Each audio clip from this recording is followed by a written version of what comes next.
Hey guys, it's Captain Harris back for part 2 of what we started before, which was our favorite outro songs from Iron Maiden's albums ranked. This time we are doing the intro songs from least favorite to favorite, so... I feel like we should have probably done these first, but we were too enamored with how good all the ending songs were. Yeah, it is what it is. Now we gotta work our way backwards. Yeah. Should we just get right into the mud of it? You first. Alright, my 17 is Wildest Dreams.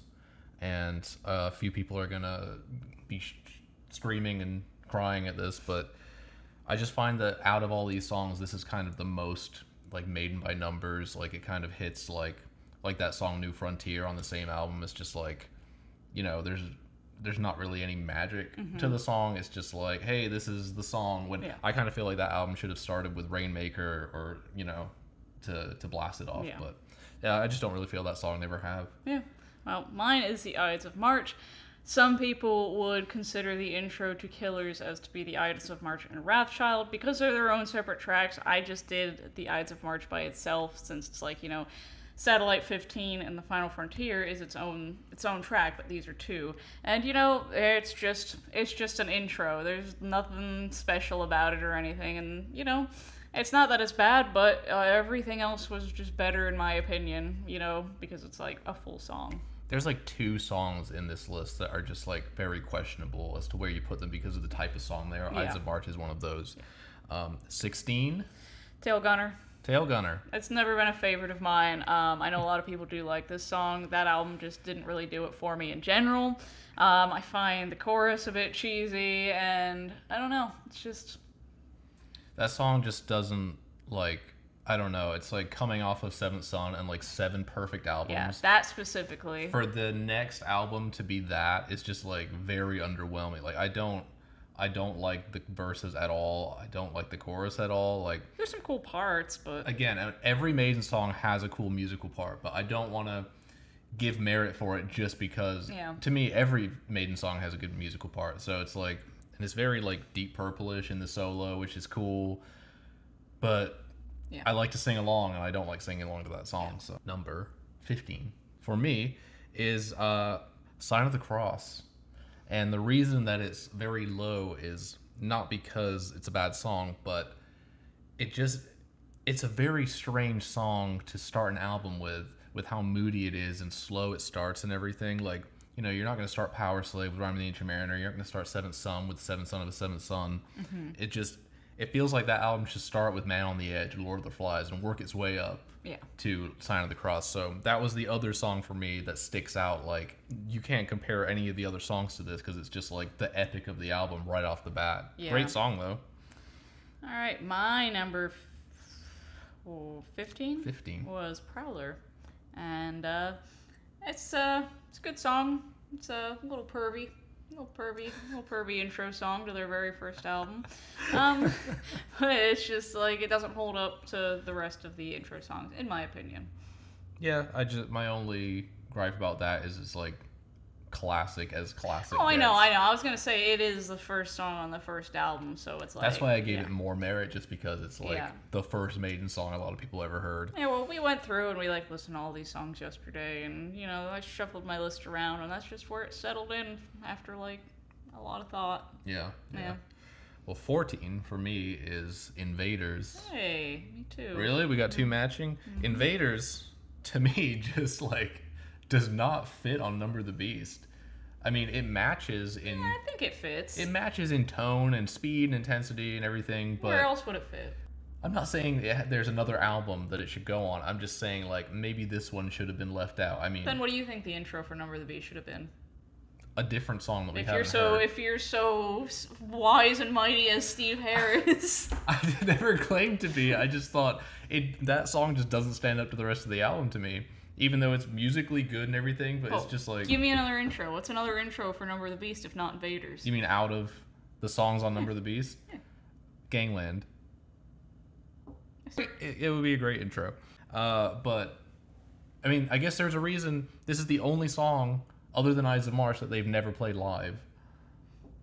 So, for the first song on an album, they usually play those all the time. But yeah, for me, Invaders, you know, it's a good song, but like it's not the Maiden standard of intros for me, you know? It's not the opening song. It's like, oh, this is pretty cool. 13. My 13 is Senjutsu. Mine's Wildest Dreams. Okay, so tell me your thoughts on Wildest Dreams. It's a single. I jam out to that one quite a bit. It's not the best on that album. It's not the best Great video, done. James had never seen the video for Wildest Dreams or Different World, and we watched them yesterday. I have been scarred by CGI Bruce. He was like, "What is this?" I'm like, "Are you really telling me you've never seen these terrible, terrible animated music videos?" What were they thinking? What was going on with the art department for that album? It was the early 2000s. Okay, well, for Senjutsu, and I don't really have anything bad to say from here about songs, but again, for the album, it doesn't again, Senjutsu kind of still feels to me like a mid-album track. Yeah. Maybe not the intro. I mean, I like the drums at the beginning, the way it builds up, but, you know, I don't know what song I would put first, but, maybe not that one. It's just a bit too slow-tempoed for me to be first. Oh, Bruce won't like that. I mean, it's super fast, and I hope they never play any faster than that again. What were we on, 12? 12, for me, is Satellite 15, ... The Final Frontier. Mine is Different World. That's fair. They're in kind of the same vein.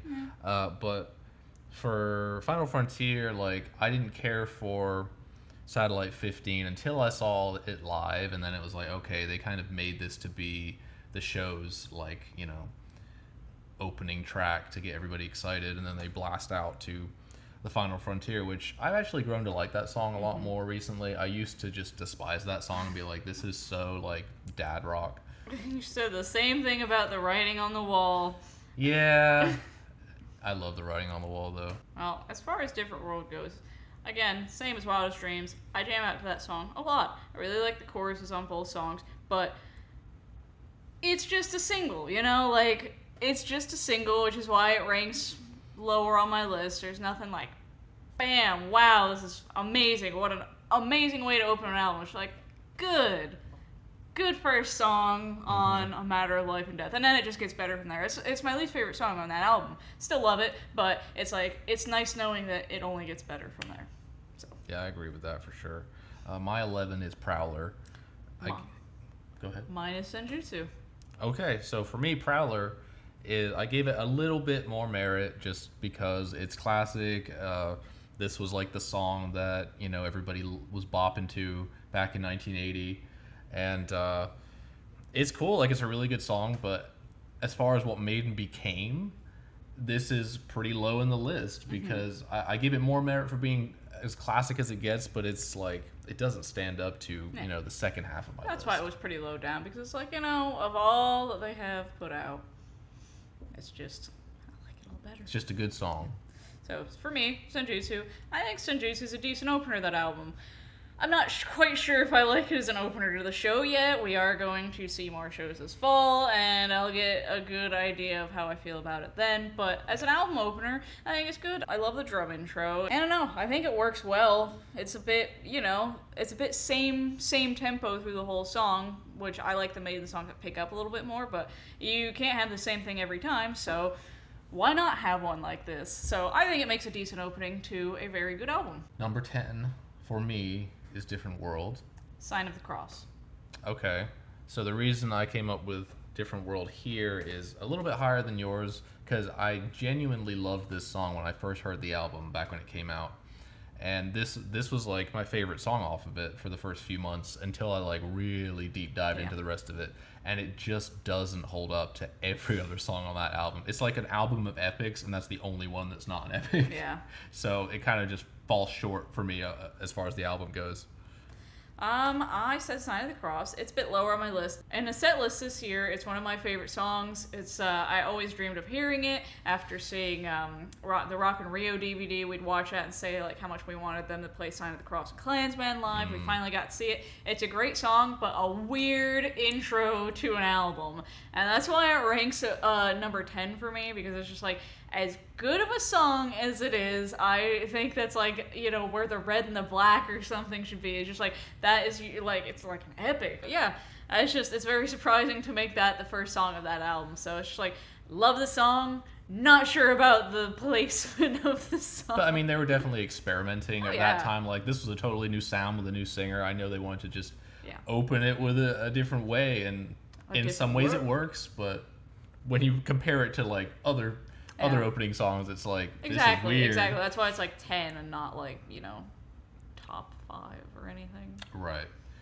So number 9 for me is Ides of March. We're getting into the mid territory. Mine is Satellite 15, The Final Frontier. Okay.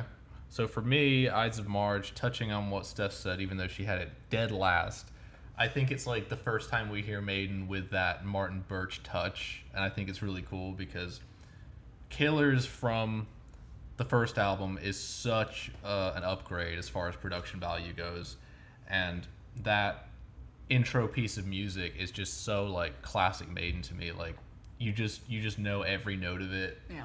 And even though it runs into Wrathchild, we're still happy to hear it. You're still happy to hear Wrathchild. We all moan about Wrathchild, but we all sing along when I play it live. So I picked Satellite 15, Final Frontier. I do have a little bit of sentimental attachment to this song, as Final Frontier was the first Maiden show I ever saw. Was 2011 Tampa at the St. Pete Times Forum, now Amalie Arena.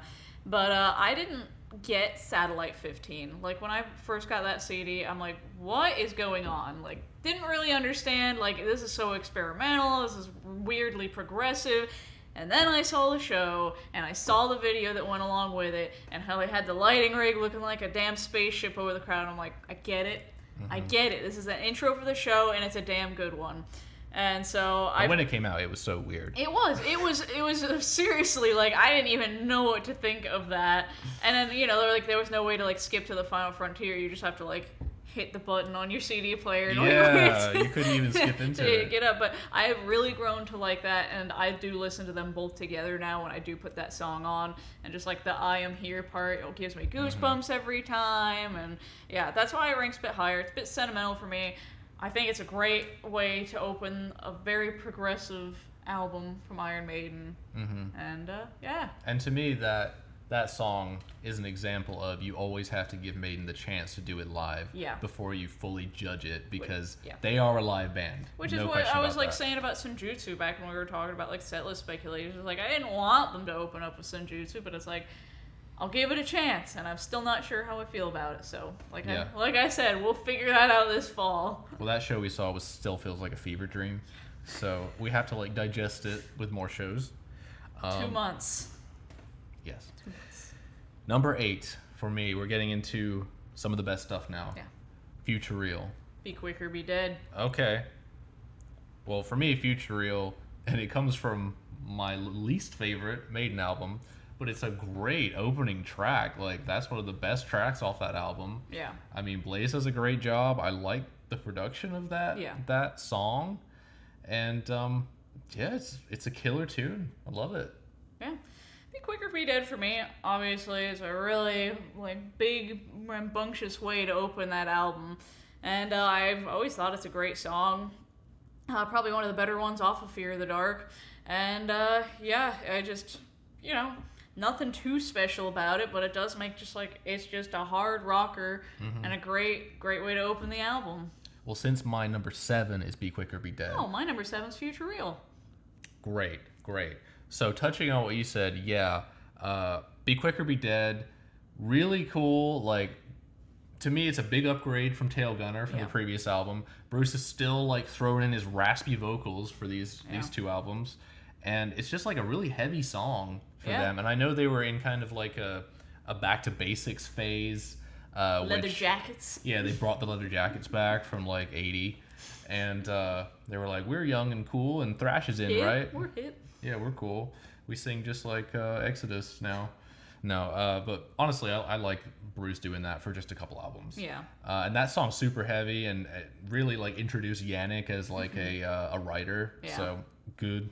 Really strong start to Fear of the Dark. Yeah, so as far as Future Real goes for me, top marks for this song for being such a good opener on such a not great album. And I'm not going to say it's bad, because it's not all bad. We got the Clansman on there and everything, but it's like, it's a really great song on just a okay album for me. So that's why it's got number 7, because I find myself listening to this song quite often.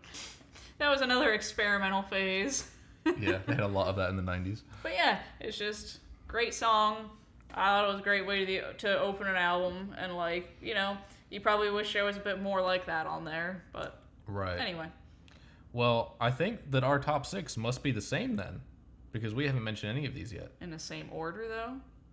Oh, I don't know what your order is, but it's the same 6 songs. So this is, for me, the best of the best that they have, these 6. My number 6 is If Eternity Should Fail. Where Eagles Dare. Oh, great. Okay. Very different songs. What do you mean, great? I just didn't expect Where Eagles Dare so soon. Yeah, I didn't either, but when I was listening to the songs yesterday, I'm like... Right. Well, I also think of the album, like, does this song, like, give you a good prelude into, like, what the album's gonna be? And for me, If Eternity Should Fail is that, like, perfect intro song, super catchy, like, it really shows you what the album's gonna be like. It's very, like, ominous and I mean, just littered with Bruce-esque things because it's one of his songs. So, you know, it's very, like, theatrical sounding, and I love that on any of their albums. Yeah. So, as far as Where Eagles Dare goes, great way to come into that album. As you just said, it's like, what's to come in the album. And I love Peace of Mind. And, like, can you imagine, like, obviously, a lot of you can imagine because you were that old, being around when that album came out. Can you imagine being alive in 1983? Anybody out there? I can't.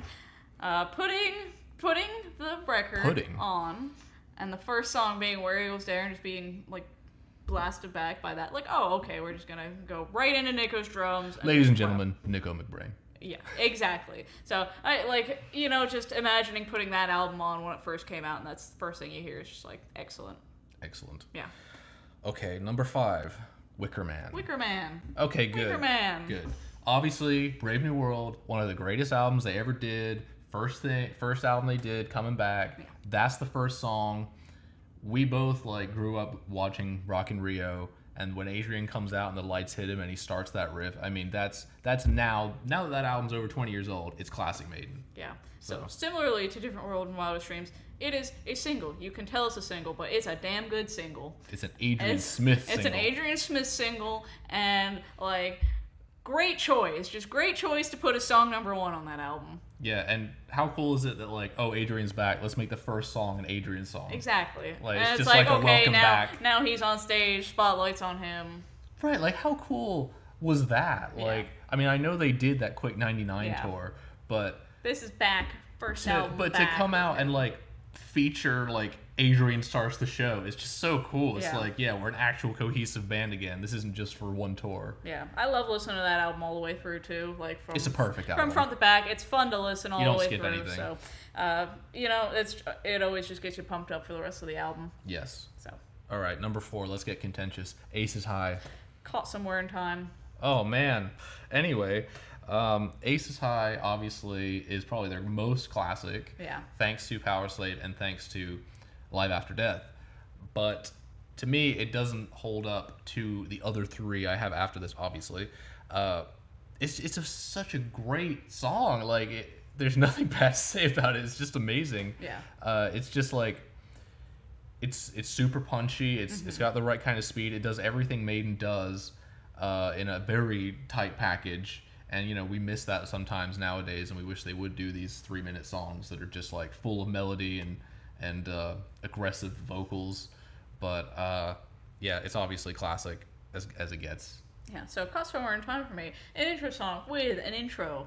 Love it. And it's just, it builds up so great to go, like, exploding into the rest of it. Like, you've got that nice, slow, synthy intro. That was the first time they used synths, too, right? On guitars, yes. Yeah.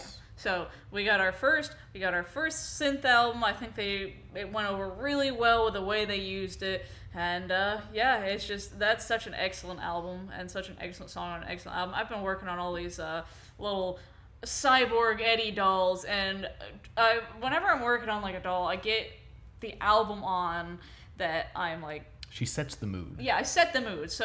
So for the Cyborg Eddies, I've been listening to Somewhere in Time a lot. And I put that song on frequently because it's so damn good. It's so damn good. Yeah.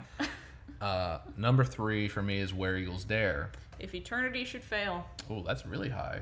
Yeah. Where Eagles Dare, everything that Steph said times 1,000. It's just so good. That song is such a jam. Like, there really isn't that many lyrics or that much singing in this song. It's just the band jamming out, and it's awesome. I love, like, the slow... The machine guns and stuff. Love the machine guns. Yeah. I love the slow, like, progressive solo. And I always said, like, the first 2 songs on Peace of Mind are, like, opposites, where Eagles Dare is fast with a slow solo, and then Revelations is slow with a fast solo. Yeah. So I love that they do that. Yeah, Where Eagles Dare, Nico McBrain, fantastic performance. Let's keep it up. He can still play it, as we know. So I picked If Eternity Should Fail, and this is one of my all-time favorites. Like, all-time favorites. And it should have been number 2, but I'm giving a little more respect to number 2 because I know it's a very respected song. But If Eternity Should Fail is like the Iron Maiden intro song for me. I love this for the show. I love this for the album. It has no solo, which is a little weird. Yeah, I love the lyrics to it. I love the mood that it sets for the album. It's just like, I don't know about you guys, but like if you like go through and listen to a Maiden album, and each album gives you like a certain feeling, you get that. I almost see it in like colors. Yeah. Like a mood is a color or something like that. For me, that one's purple.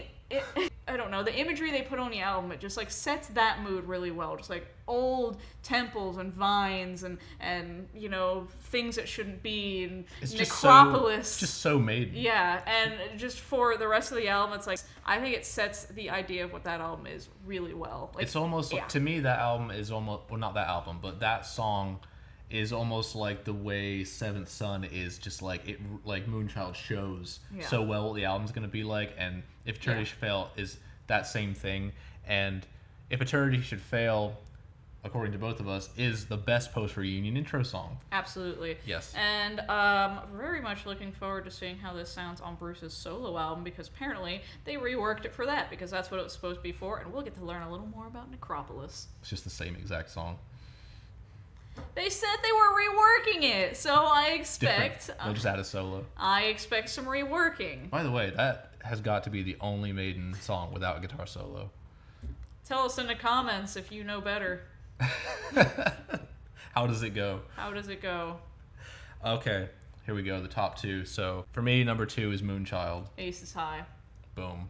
I mean, to me, like, Aces High and Moonchild are, like, right next to each other as far as, like, length and the way it goes. But Moonchild is so insanely good.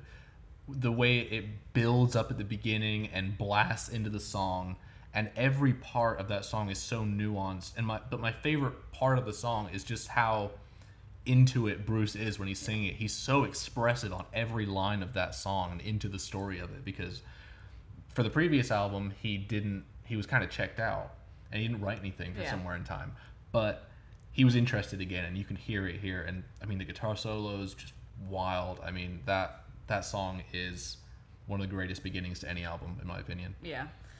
So as far as Aces High go, like I said, I personally probably would have put If Eternity Should Fail at number 2, but this song, just, like, too much respect for this song. Like, again, the same kind of idea as...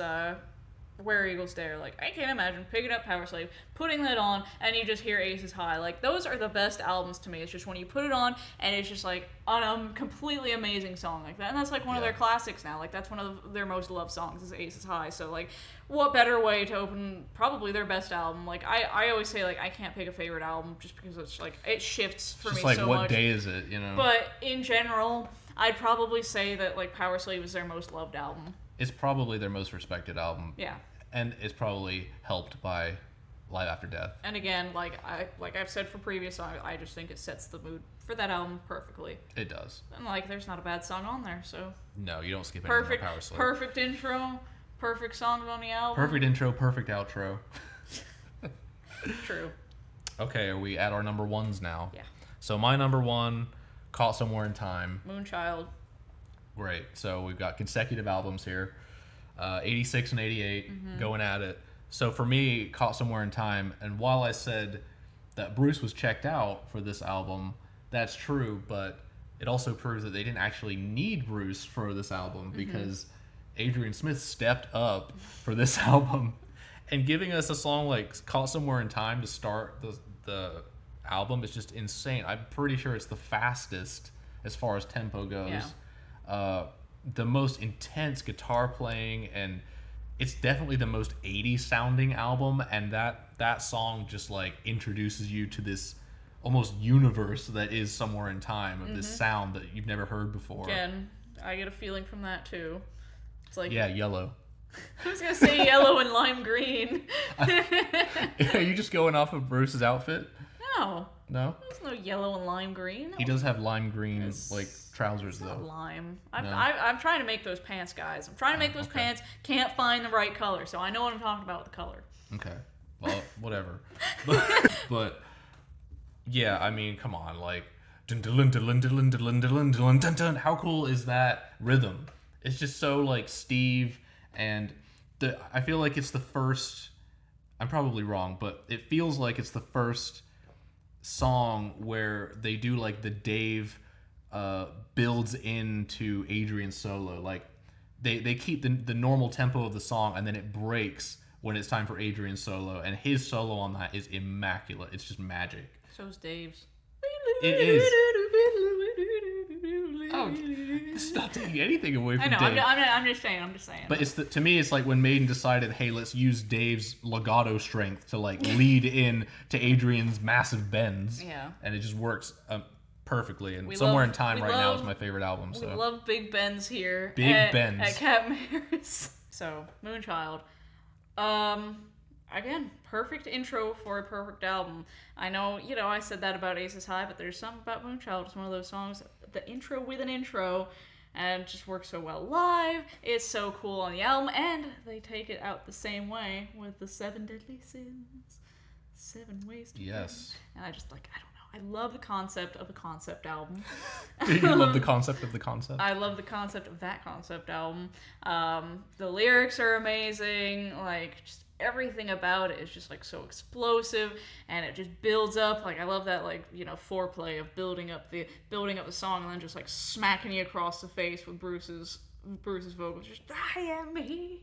And it's the only, it's the first song for sure that they used keyboards and synth to open the song. So yeah, I mean, that's probably all I really got to say about Moonchild.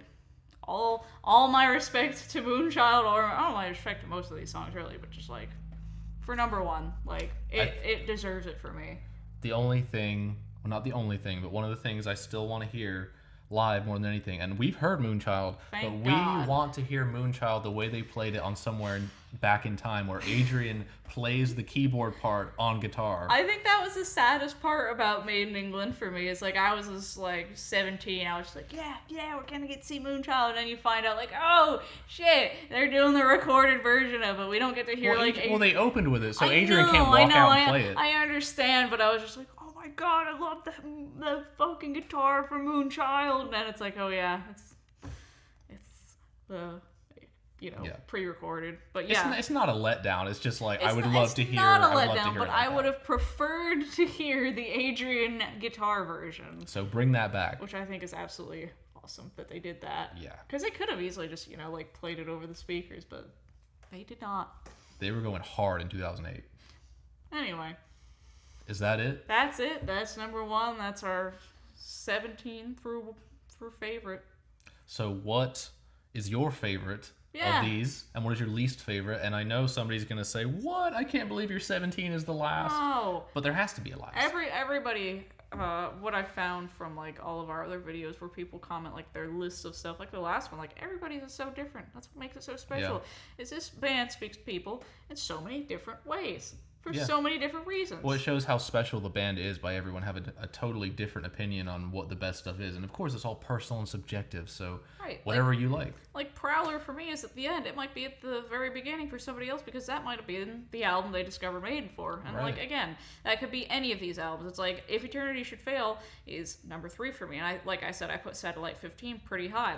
These were the first 2 albums that I was online for we were waiting for. I am ready and waiting for this album to come out, so it's they hold a lot of sentimental values for somebody. If Eternity Should Fail could probably be really far down, just because it's not nearly as special as Invaders or They Prowler. some fans haven't even heard Book of Souls. Like, they've been checked out for years, but we were there, and it's part of our lives now. Yep. So it is interesting. So comment down your rankings below, because I always enjoy reading that stuff.